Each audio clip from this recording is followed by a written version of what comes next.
I'm Brook Ellis. I'm making a difference in Detroit by using an intervention strategy that closes the academic achievement gap. Essentially, it started out because I was incarcerated for a 13-and-a-half-year period. One of the things I did because of the time element was do a lot of reading.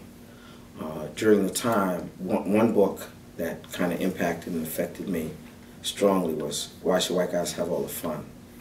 It's the story of how Reginald Lewis started from a single-parented household on the other side of the tracks in Baltimore and created the world's first black-owned and created billion-dollar business enterprise. That was Beatrice Foods.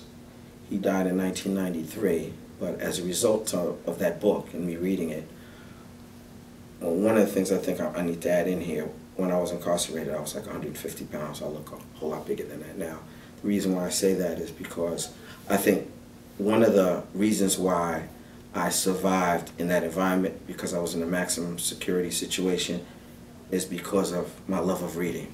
And a lot of the individuals in there, matter of fact, the psychologists and the sociologists suggest that 85% of the individuals in there are either illiterate or they haven't finished more than 8th grade in the schooling system.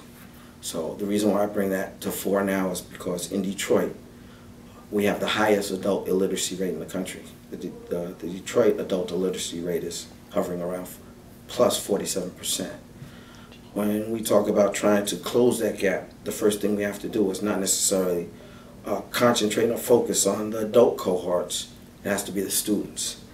The individual who has the nicest, or what most people or scientists consider as the best practice model for K through 8 is a gentleman named Godfrey Canada with the Harlem Promise Zone in New York, but he does K through 8.